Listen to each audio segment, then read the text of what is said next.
muy cerca, en la localidad de Marcos Paz,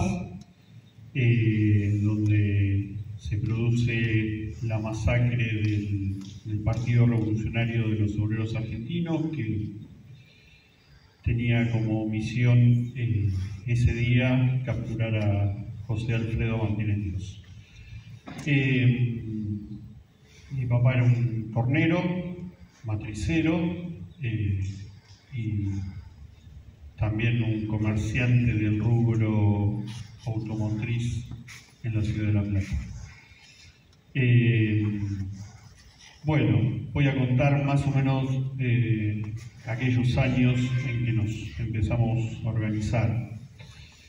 Yo me organizo en la ciudad de Neuquén en el año 95.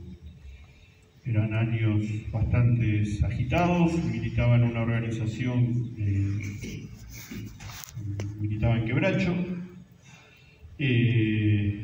y tuve un desarrollo con los trabajadores de YPF en Plaza Huíncul y Cutralcó.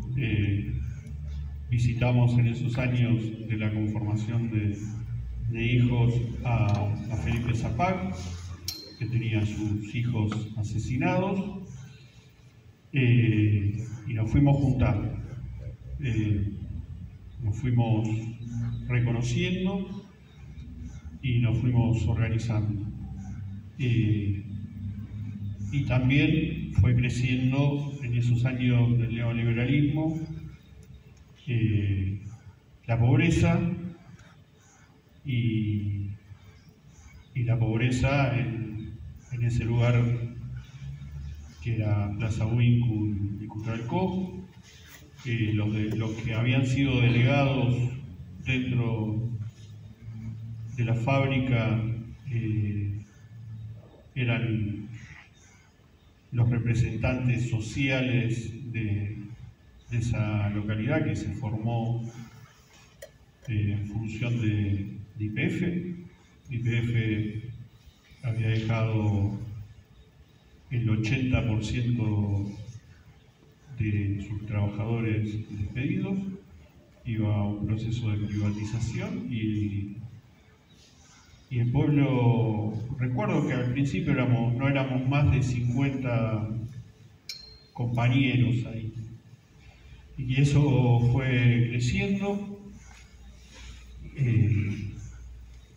y se empezó a articular adentro de la fábrica, y nuestro objetivo era llegar al timón que le daba gas a Buenos Aires.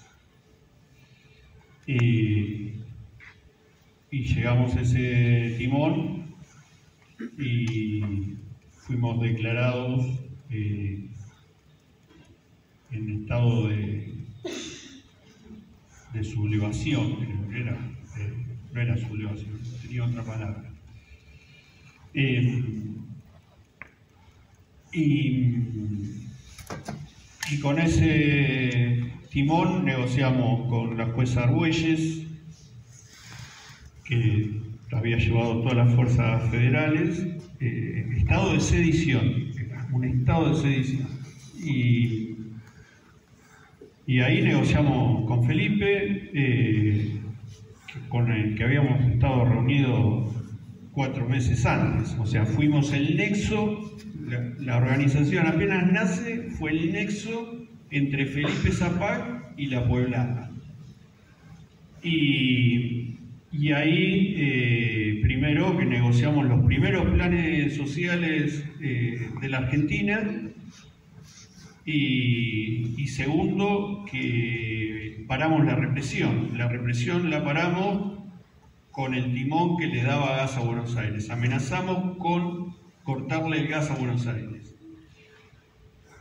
Ante esa situación nos sentamos con la jueza, y la jueza se declara incompetente y dice que no hay estado de sedición, que hay una situación social a gobierno y se retira con las fuerzas federales. Dice que no es un problema judicial, sino que es un problema social y político.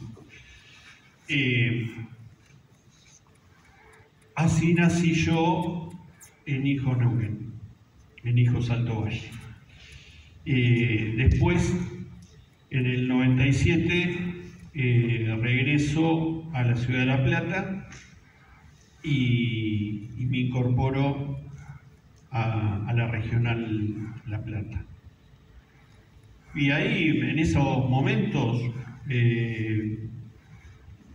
no había justicia, habían nacido los escraches.